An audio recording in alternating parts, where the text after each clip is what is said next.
Try to give him to us. So he'll be a guy that, if he shows up and does the exact right thing, he can win the fight. If he don't do the right thing, which I don't see him doing, I don't know why he would at this point in his career. Crawford took the moving up in weight classes serious. He did the dieting, he did the training. So I feel like when you put in work like that, let's call a spade, right? When you get bigger, you do slow down a little bit, but that doesn't mean he's going to be ineffective at that weight. I think it's a bona fide good point to make. Sometimes it does wind up that way, but I'll give you Roy Jones Jr. Roy Jones Jr. Put on weight, was muscular as he moved up the weight classes, and it didn't affect him. Roy Jones Jr. believes Canelo Alvarez won't be able to withstand the challenge Terence Crawford presents. According to Jones, Canelo lacks the energy and sharpness he once possessed, raising concerns about his current form and questioning the decline at this stage of his career. In stark contrast, he commended Crawford's discipline, focus, and elite-level skills. Jones emphasized that weight won't be the deciding factor. Crawford's technique, timing, and ring IQ are more than capable of neutralizing any size disadvantage. He warned that facing a fighter as skilled and relentless as Crawford could expose Canelo's current weaknesses, making this fight far more dangerous than many expect. It'll all be predicated upon how well Terence can take his punch. And what I'm seeing is I see a hungry Crawford, a Crawford that has been looking for the opportunity for a long time, finally getting the opportunity, and really ready to grab the opportunity. And with Canelo, I see a guy who not necessarily hungry, but loves to entertain, loves to give us the big fights. Always tries to give the big fights. He finds a way to give us big fights. Not gonna always win them, but he always tries to give them to us. So he'll be a guy that, if he shows up and does the exact right thing, he can win the fight. If he don't do the right thing, which I don't see him doing, I don't know why he would at this point in his career. I don't know. It'll all be predicated upon how well Terence can take his punch. You said you don't think, or you don't look into the weight difference. Why? When you know how to box, when you're as skillful as Terence Crawford is, weight don't really matter much. Roy Jones also cautioned that if Canelo enters the ring overconfident, assuming a win over Crawford is guaranteed, he could be in for a brutal awakening. Jones stressed that underestimating Crawford's strategy and skill set might result in a tough and potentially punishing loss. It's a hard one to call, and I'm going to tell you why it's a hard one to call. It's a hard one to call because it'll all be predicated upon how Canelo approaches the fight. If Canelo approaches the fight like he's the man and he can box and outbox Terence Crawford, he'll get beat. If he comes out and shows that he really wants to go out and prove whether he's still the best, he might win. So it all depends on which Canelo come to the dance. Olympic boxer Omari Jones has confidently backed Terence Crawford to defeat Canelo Alvarez. He highlighted that Crawford's approach to moving up in weight isn't typical. Rather than simply adding bulk, Crawford has methodically planned his weight gain with precision. By focusing on the right diet, strength training, and conditioning, he's maintained his speed and agility, key attributes that make this a highly favorable matchup for him, according to Jones. it's the grit, and me personally meeting Crawford several times, it's like the man is just so competitive. It's like I don't even have to say nothing to him. He'll just like, man, when we sparring, it's like his competitiveness is always gonna put him over the edge, and then he just has that like, I'm not gonna let you bully me, or his skill set. I know they talk about Charlo when Charlo moved up, but I feel like it may be a little bit different for Canelo this time around because Crawford took the moving up in weight classes serious. He did the dieting, he did the training. So I feel like when you put in work like that, it's a win-win. So So you don't think Crawford, gaining that weight, because I saw him, he's pretty big. You don't Yes. think that's going to be a disadvantage for him in this fight? No, it looked like he put it on the right way. Even though moving up to face a larger opponent presents real physical challenges, Jones emphasized Crawford's disciplined preparation. He noted that Crawford isn't just adding size, he's refining his body to carry the weight efficiently without sacrificing the qualities that make him dangerous. This fight, Jones believes, is a testament to Crawford's commitment and a chance to prove he can thrive against one of boxing's most formidable champions. Right way. You know, the nutrition, the like I said, the training. Crawford, he trains hard, so I feel like I know they say he probably went up to like 185, so he has to lose that weight. But I think if he did it the right way, which I know he did, he'll be successful in September. And I know you, like we discussed earlier, we talked with your pro debut, and now you're 3-0. Your last fight, July 19th against Blanco, and it was actually your third win by knockout. Yes. Super proud of you. How are you feeling about your pro career so far? I'm feeling great about my pro career. I definitely feel like it's off to a great start. My pro debut in my hometown, and then I was my second fight, Atlantic City on the Boots card, and then my third fight, on the Bam Rodriguez undercard. So Matchroom and Eddie Hearn, they're putting me on these cards, shining light on me, giving me the TV time. Former world champion Pauli Malignaggi has closely observed Crawford's physical transformation. He noted that while Crawford appears noticeably bigger, it's actually a major advantage. In Malignaggi's view, Crawford has successfully added size without losing his trademark speed, footwork, or timing, traits many fighters struggle to retain when moving up in weight. I mean, listen, let's call a spade, right? When you get bigger, you do slow down a little bit, but that doesn't mean he's going to be ineffective at that weight. I think it's a bona fide good point to make. Sometimes it does wind up that way, but I'll give you Roy Jones Jr. Roy Jones Jr. Put on weight, was muscular as he moved up the weight classes, and it didn't affect him.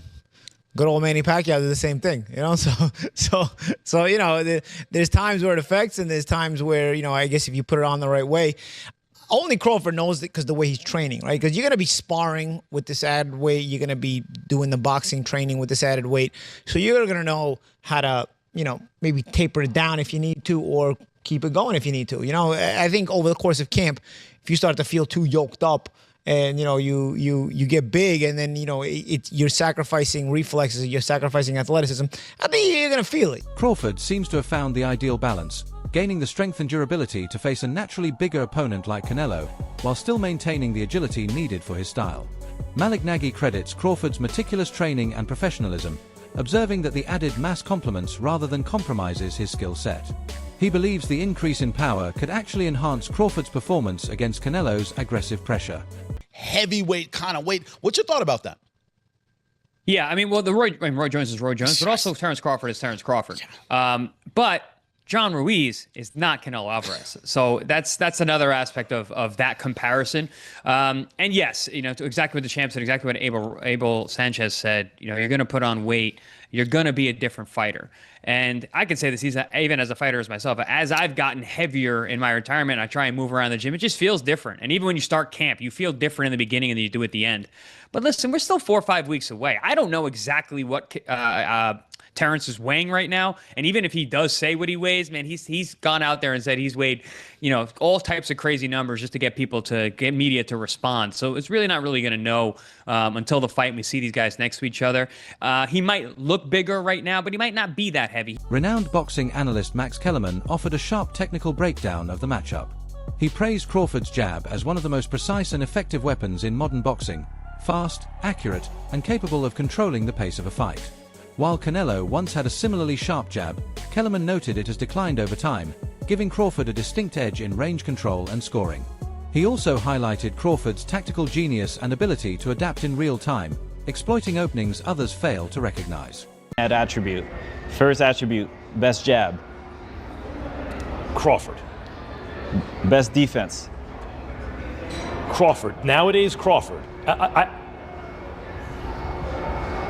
I would say early in the fight, Canelo. And earlier in his career, Canelo. But he hasn't been that kind of fighter in recent years. Although Crawford is also hittable. With any fighter, when you talk about their defense, the question is not, can they be hit with a shot? You take punches. Everyone, the greatest defensive fighters ever get hit. Pernell Whitaker, Willie Pep, Floyd Mayweather, they all get hit. The question is, can you hit them with combinations? And both guys are hard to hit. With the two-piece, hard to hit. So who has the best footwork out of the two? In terms of cutting off the ring, last fight notwithstanding, Canelo has gotten much better at cutting off the ring. Kellerman contrasted this with Canelo's reliance on his natural size, strength, and power, tools that have allowed him to dominate smaller opponents. But if Crawford can disrupt Canelo's forward momentum and turn the fight into a chess match, Kellerman believes the tactical battle will heavily favor Crawford. In his eyes, Crawford's combination of precision and fight IQ may be his most valuable asset in this high-stakes showdown. Early in his career, he had a problem with that and was much more comfortable counterpunching. But overall, I have to say Crawford. If you go down the list and ask me about tactical advantages, most of them are Crawford. What Canelo has is size, and as a result, physical strength and punching power. Canelo also has a great chin. But in terms of, if you want to go skill for skill, especially the recent version of Canelo, who's had to turn into a seek and destroy guy, who had to learn as his career went on to cut off the ring and not just follow guys around. Like Lara, Trout, Floyd, he followed those guys around. He had trouble because he's really a natural counterpuncher who wants you to come to him. But in recent years at super middleweight, he's gotten really good at cutting off the ring. Again, last fight notwithstanding. So as an overall suite of skills, recent vintage, it's been Crawford. Okay. But Canelo also is skilled and has a larger skeleton. Popular boxing commentator Showbiz the Adult offered a balanced perspective. He acknowledged Canelo's physical power and the intensity of his training camps, which have kept him at the sport's elite level. Canelo's ability to take punishment, apply pressure, and land clean counterpunches makes him a dangerous opponent. However, Showbiz also praised Crawford's diverse background, particularly his wrestling experience, which enhances his ability to read opponents, adjust tactics, and perform under pressure. Canelo uses his legs, he uses his core, and then his neck itself to lift up Bivol like Bivol was a featherweight. That is a huge representation of how strong Canelo is. When you look at his workouts, you can tell why he was able to do that. All these damn neck exercises that I wouldn't dare do. Okay, that stuff looks painful. The squatting and all that stuff that he's doing is exactly why Canelo Alvarez, honestly, is a strong fighter. He tried to do it again with William Skull. William Skull shook out of it, but he is a bull. Listen, Terence Bud Crawford is strong. He is, okay? And he understands leverage and he understands those things because he wrestled. Honestly, very true. But Saul Canelo Alvarez is also extremely strong. Across the boxing world, one theme remains consistent.